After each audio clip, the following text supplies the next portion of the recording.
열매를 맺는 해라는 제목을 가지고 요한복음 13장 말씀을 전하도록 하겠습니다. 지난 23년 한 해 동안 여러분 많이 수고하셨습니다. 감사를 드립니다. 교회를 위해서 기도해 주시고 또 섬겨 주시고 또 헌신해 주신 여러분들의 그 모든 것들이 상급입니다. 하늘나라에 가는 해같이 빛나는 상급이 여러분에게 있을 것입니다. 2023년 한 해를 뒤돌아보면 참 감사한 일들이 많아요. 우리 교회에도 참 감사한 분들이 참 많고 또 감사한 일들이 참 많이 있었습니다. 또 저 개인적으로도 참 어려운 그런 시기가 많이 있었는데 그 어려울 때마다 하나님께서 꼭 어떤 사람을 보내주셔요. 도와주셔요. 하나님 보내신 천사들이 있더라고요. 그래서 그 문제를 다 해결하게 된 것을 너무 감사하게 생각을 합니다. 2023년도에는 참 비가 많이 왔던 것 같아요. 다른 것보다도 비가 많이 와서 우리 그 열매를 많이 처음에 맺었는데 비가 많이 오니까 이게 관리가 안 돼가지고 약도 좀 주고 이렇게 잘 보살피고 또 거름도 주고 했어야 되는데 그걸 못하니까 풀이 많이 나고 또 전염병이 생기고 또 이게 무슨 병이죠? 네, 탄저병이 생겨가지고 과일이 다 썩어서 이렇게 떨어지는 것을 보았습니다. 참 비가 조금만 더 와도 열매를 맺지를 못해요. 근데 그런 가운데서도 그래도 올해는 복숭아를 우리가 많이 먹었잖아요. 복숭아를 많이 열렸어요. 그런데 사과하고 배는 많이 못 먹었습니다. 올해 사과가 많이 안 열렸어요. 우리만 그런 것이 아닙니다. 이 나라에 있는 모든 그 사과 재배했던 사람들이 탄저병이 걸려가지고 다 사과가 다 썩게 된 것입니다. 그리고 또 올해에는 그 전쟁이 참 길어졌어요. 우크라이나와 러시아의 전쟁이 길어졌고 또 중동의 그 이스라엘과 하마스의 전쟁이 또 시작이 되었고 그래서 얼마나 많은 사람들이 이 전쟁의 피난민으로 이렇게 얼마나 고생을 많이 하게 되었는지 모릅니다. 여러분 전기가 끊겨본 적 있습니까? 수돗물이 끊겨본 적 있습니까? 또 양식이 없어본 적 있습니까? 지금 전쟁터에 있는 그 나라들은 그게 없어요. 전기도 없지요, 수도도 없지요, 쌀도 없지요. 이 엄동설 안에 전기가 안 오면 어떻게 합니까? 춥잖아요. 배고프잖아요. 어렵잖아요. 물도 없어서 참 그 어려운 그 사람들이 많이 있다는 것입니다. 여러분 오늘 이 참 말씀에서 예수님께서 우리에게 주시는 말씀이 있어요. 일할 때 우리가 하나님께 나와서 우리의 죄를 회개하고 하나님의 자비하심을 받아야 된다. 네? 하나님의 은혜를 얻어야 된다라는 말씀이 바로 오늘 말씀입니다. 그렇게 되면 하나님께서 우리에게 은혜를 베풀어 주셔서 열매를 많이 맺게 하신다는 것입니다. 그래서 오늘 이 갈릴리 사람들이 예수님께 와서 구하는 이야기가 있어요. 무슨 얘기냐면은 로마 사람들이 갈릴리 사람들을 잡아다가 죽여서 그 피를 그 자기들이 드리는 그 제물 있잖아요. 보통 돼지입니다. 돼지 피입니다. 거기에 피에 섞어서 자기들 신에게 제사를 드렸다는 것입니다. 잔인하죠. 사람의 피하고 돼지의 피하고 섞어서 유대인들이 가장 싫어하는 그 돼지의 그 피에 자기들의 피를 섞어서 제사를 드렸으니 얼마나 이거 모욕을 당한 것입니까? 얼마나 더러운 것입니까? 로마의 군대들 그렇게 한 이유가 있어요. 이 사람들로 하여금 이렇게 죄를 지으면은 너희들이 가장 싫어하는 돼지의 피에 섞어서 제사를 드리겠다. 경종을 울리는 거죠. 그러니까 도둑질하지 말고 로마 사람들 죽이지 말고 대항하지 말고 우리 말을 들어라 하는 거죠. 내 말을 듣지 않으면 너희들 이렇게 벌을 받을 것이다. 뻔때를 보여주는 거죠. 군대 가면은 빠따를 때릴 때 뻔때를 보여주십니다. 다 무서워하잖아요. 그 얘기를 예수님 앞에 하게 된 것입니다. 예수님께서 우리에게 들려주신 말씀이에요. 이 사람들이 해 받음으로 다른 모든 갈릴리 사람보다 죄가 더 있는 줄 아느냐. 그러니까 이 사람들은 속으로 그렇게 생각한 것 같아요. 죽임을 당한 사람들이 죄를 많이 지었어. 그렇게 저주를 받고 망하게 되었다. 이렇게 생각을 하게 된 것 같아요. 얼마나 큰 죄를 졌으면은 로마 사람들이 그 사람들을 잡아다가 그렇게 피를 섞어서 제사를 드리겠습니까? 근데 예수님께서 말씀하시는 것입니다. 이 죽임을 당한 자들이 너희들보다 더 많이 죄를 지었다고 생각하느냐. 그렇게 생각하지 말라는 것입니다. 너희도 회개치 아니하면 다 이와 같이 망하리라. 하나님 앞에서는 그런 것 같아요. 우리가 죄를 조금 지은 사람이나 많이 지은 사람이나 거룩하신 하나님 앞에 딱 서게 되면은 다 검어요. 네? 조금 뭐 하얗다 뭐 그런 게 아니에요. 거룩하신 분 앞에서는 조그마한 죄도 크다는 것입니다. 그분이 거룩하시기 때문에 그런 겁니다. 그러니까 우리가 하나님 앞에 죄를 용서받기 위해서 회개하고 하나님 앞에 나아가야지. 네? 회개하지 않은 사람들은 다 이와 같이 죄인이라는 것입니다.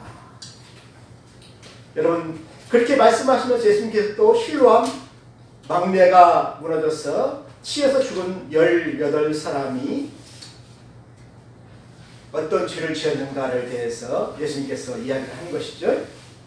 18사람이 예루살렘에 간 모든 사람보다 죄가 더 있는 줄 아느냐. 갈릴리 사람도 참 죄가 있고 예루살렘에 사는 그 거룩한 사람들도 죽지는 않았지만은 죄가 많이 있다는 것입니다. 그래서 여러분 이 죄를 위하여서 예수님이 오신 거예요. 우리의 죄를 사하여 주시기 위하여서 하나님께서 그 아들을 보내신 것입니다.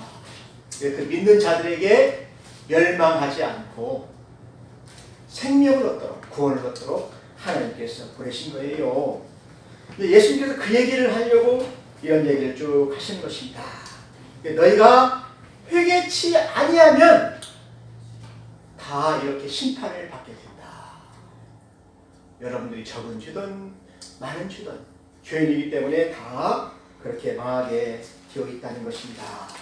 사랑하는 성도 여러분, 그러면 우리는 어떻게 해야 되겠습니까? 망하지 않으려면 회개를 해야지요. 네? 예수님 앞에 나와서 죄 사함을 받아야죠. 그렇게 하면은 하나님께서 우리에게 주시는 선물이 있습니다. 열매를 잘 맺게 하나님께서 도와주신다는 거예요. 그분이 누구시냐면 예수님이십니다. 그래서 오늘 이 포도원 이 비유를 예수님께서 우리에게 쭉 해주시는데 포도원 주인은 하나님이셔요. 그리고 포도원 지기는 예수님이시죠.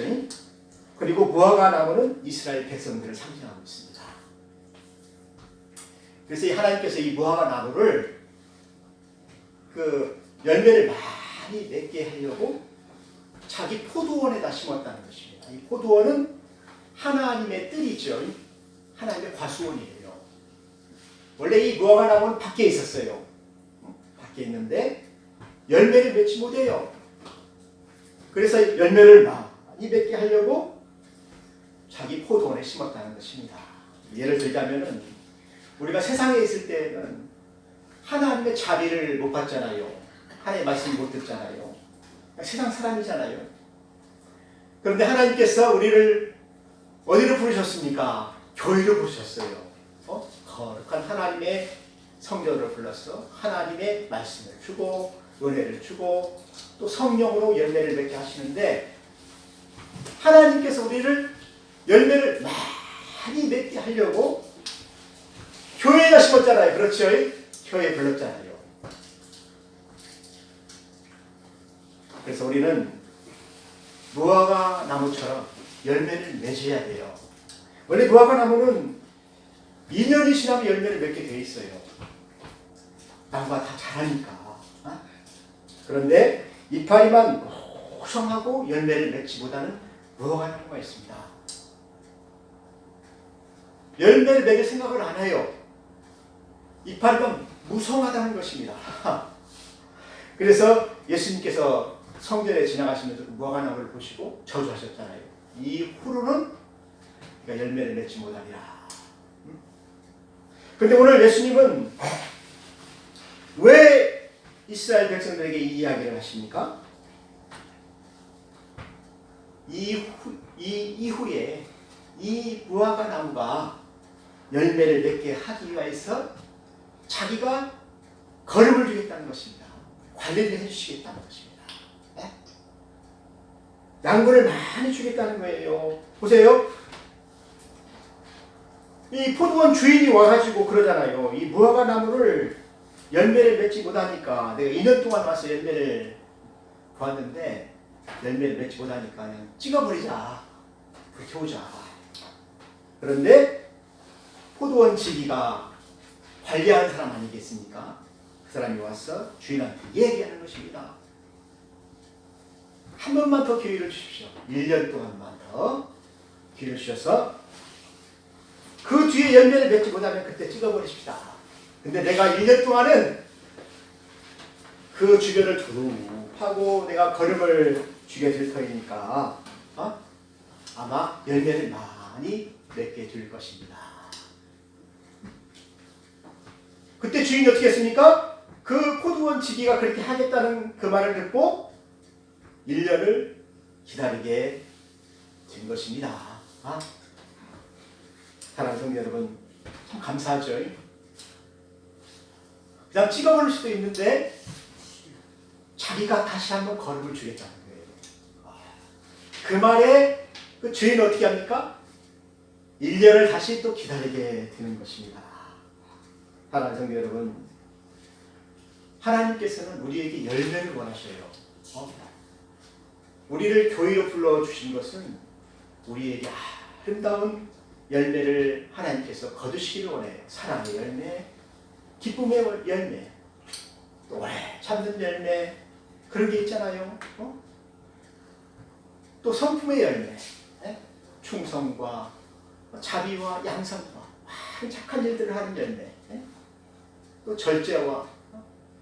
그래서 하나님 보시기에 이 사람은 참 아름답다, 또 칭찬받는다, 거룩하다.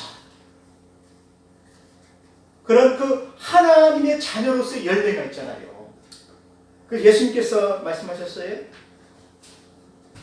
너희가 나를 따르려거든 내 계명을 가지고 지켜라. 그래서 우리는 십계명을 지켜야 돼요.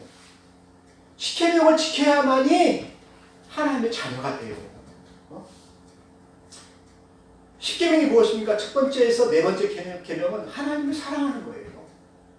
내 목숨을 다하고 뜻을 다하고 힘을 다해서 내 주 하나님을 사랑하라. 예수님께서 우리에게 주신 계명이잖아요. 그리고 두 번째 계명은 무엇입니까? 서로 사랑하라. 서로 사랑하면 사람들이 너희가 내 제자인 줄을 알리라. 이 계명을 가지고 우리 예수 믿는 사람들은 빛과 소금의 삶을 살아야 돼요. 이 세상에서 소금이 되어야 된다는 것입니다. 자기 자신은 녹아서 맛을 내는 소금이 되어야 되고 어둠을 비춰주는 빛이 되어야 된다는 것입니다. 그래서 예수님께서 우리에게 주시는 말씀입니다. 너희들을 이제 세상에서 교회로 옮겨 심었으니까 열매를 많이 거두도록 하라. 그래서 예수님께서 열매를 많이 맺게 하려고 먼저 우리의 죄를 사하여 주시는 거예요. 여러분, 예수님께서 어떻게 우리의 죄를 사하셨습니까? 자기가 대속물이 된 거예요. 이 죄를 없애기 위해서는 이 방법밖에 없어요. 죄를 위하여 죽어야 된다는 것입니다. 그래서 제물로 죽어야만이 그 죄가 없어지는 거예요. 그러니까 예수님께서 자기가 대속물로 되어서 죽고 우리는 열매를 맺게 하는 것입니다. 예수님 때문에 우리가 열매를 맺게 되는 거예요. 그래서 예수님은 우리를 도와주시는 분이시죠. 열매를 많이 맺도록 걸음을 주시는 분이시죠. 사랑하는 성도 여러분, 지난 1년 동안 하나님께서 여러분들을 교회로 부르신 목적이 이런 열매입니다. 가정에서도 열매를 맺어야 되고, 교회에서도 열매를 맺어야 되고, 직장에서도 열매를 맺어야 되고, 그래서 빛과 소금의 역할을 해야 된다는 것입니다. 사랑하는 성도 여러분, 하늘나라에 가게 되면은 그 여러분들의 그 열매가 있어요. 그 열매가 해같이 핀다는 걸 여러분 아십니까? 여러분들이 섬겼던 그 모든 것들이 그냥 뭐 모르는 게 아니에요. 천사들이 다 그걸 기록해 놨어요.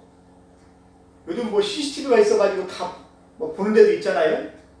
근데 천사들이 얼마나 눈이 많습니까? 그리고 또 하나님의 눈은 얼마나 많습니까? 온 세상에 다 하나님의 눈이 있잖아요. 예? 하나님 지키고 계시잖아요. 그래서 여러분들에게 상을 주려고 하나님께서 그것들을 다 기록해 놓았다는 것입니다. 그래서 히브리서에 뭐라고 합니까? 우리 믿는 자들은 하나님께서 주시는 그 상급을 바라보고 신앙생활을 해라. 우리가 지난 1년 동안 여러모로 헌신을 많이 했는데 여러분들에게 그런 상이 있을 것입니다. 두 번째는 이제 우리는 이제 나만 열매를 맺는 것이 아니에요. 이제 예수님처럼 우리도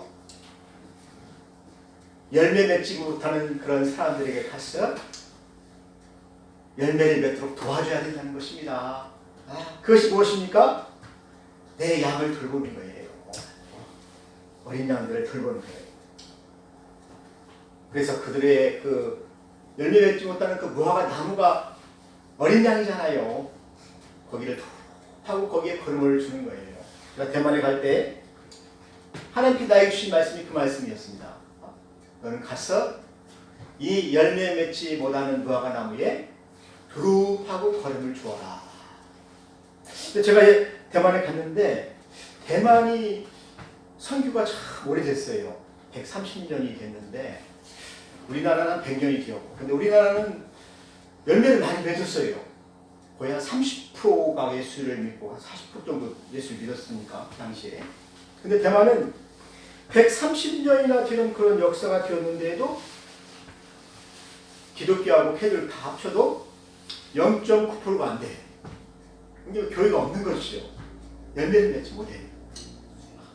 근데 하나님께서 나에게 주시는 말씀이 너는 가서 하고 그들에게 걸음을 주어라는 것입니다. 그럼 열매를 맺을 것이라는 것이에요. 그래서 15년 동안 두릅하고 그들에게 말씀을 가르치고 전도하고 그 찬양을 가르치고 섬기니까 어떤 열매를 맺었습니까? 지금은 7%까지 성장을 했어요. 우리는 그 어린이들에게 복음을 전하고 학교에 가서도 복음을 전하고 또 신학생들을 가르치고 그 일을 15년 동안 했는데 무화과 나무에 열매가 많이 맺었다는 것입니다. 여러분, 우리는 이제 이렇게 열매 맺게 하는 그 사람이 된 거예요. 얼마나 감사합니까? 여러분들도 이 포도원 지기처럼 예수님처럼 두루파고 걸음을 주는 사람이 되시기를 주의 이름으로 축원합니다. 아멘. 저는 새해에는 우리가 참 두루파고 걸음을 줘야 되겠다 그런 생각을 했습니다. 여러분들 그동안에는 코로나 때문에 못했지요. 예? 또 올해는 비가 너무나 많이 와서 못했지요. 내년에는 뭐 그런 핑계 대면 안 됩니다. 여러분들 그 양을 돌보시길 바랍니다. 가족에 믿지 않는 사람들 위해 기도하시길 바랍니다. 그래서 그 사람들을 섬기는 한 해가 되었으면 좋겠습니다. 두 번째는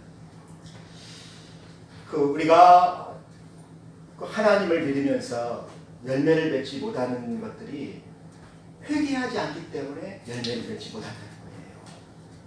교회생활 열심히 오랫동안 했는데도 열매가 없는 사람들 있잖아요. 변화되지 않는 사람 있잖아요. 성장하지 않는 사람들이 있잖아요. 이파리는 무성한데 열매가 없어요. 그 사람 주변에 열매가 없어요. 그럼 우리는 어떻게 해야 되겠습니까? 하나님 앞에 그걸 놓고 기도해야 된다는 것입니다. 내가 열매를 맺도록 내 죄를 용서해 주십시오 하고 죄를 회개해야 된다는 것입니다. 그러면은 우리의 죄를 회개할 때 예수님께서 우리의 모든 죄를 사하여 주시기 때문에 죄가 없어져요. 죄가. 그리고 성령을 선물로 받는 거예요. 성령이 우리에게 확 와서 내 안에 내게 하시는 거예요. 성령의 역사가 막 일어나니까 이 사람이 어떻게 됩니까? 성령의 열매를 맺게 되는 거예요. 두 번째는 이 사람이 또 하나님 앞에 나와서 하나님의 말씀을 사랑하니까 하나님의 말씀을 듣고 어떻게 됩니까? 매일매일 더 새로워지는 거예요. 오늘보다 내일이 더 새로워지는 거예요.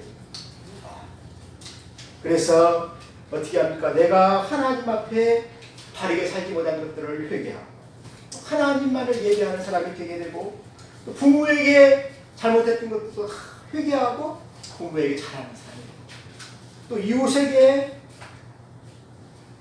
참 잘못한 모든 것들을 가서 사과하고 그래서 이웃의 사랑을 받게 되는 거예요. 서로 사랑하는 그 열매를 맺게 되는 것입니다. 사랑하는 성도 여러분, 새해에는 우리가 성령 안에서 변화되어서 성령의 열매를 맺기 위해서 여러분들이 여러분들의 잘못된 모든 것들을 고치시길 주의 이름으로 축원합니다. 그리하면 예수님께서 우리에게 큰 선물을 주십니다. 그 선물이 무엇이냐면은 열매예요. 열매. 기쁨의 열매가 있어요. 사랑의 열매가 있어요. 또 우리 교회에도 어떻게 합니까? 많은 열매가 있어요. 저도 올해는 더 많은 시간을 내서 여러분들을 섬기고 또 여러분들을 위해 기도하고 또 주변에 있는 많은 사람들을 도와야 되겠다 그런 결심을 했습니다. 그래서 우리 교회가 목장이 생겼으면 좋겠어요. 목장이 올해는 여기 조건사님 목장, 또 여기 김은혜 권사님의 목장, 또 박상환 목사님의 목장 해가지고 많은 사람들이 거기에서 배우고 열매를 맺고 그러면 하나님께서 얼마나 기뻐하시겠습니까? 그런 꿈을 꾸시면서 우리가 새해를 맞이했으면 좋겠습니다. 기도하겠습니다. 하나님 아버지 감사합니다. 올해에는 열매가 많이 없었지만은 내년에는 우리가 두루파고 걸음을 주므로 열매를 많이 맺는 한 해가 되게 하여 주옵소서. 예수님의 이름으로 기도하였습니다. 아멘.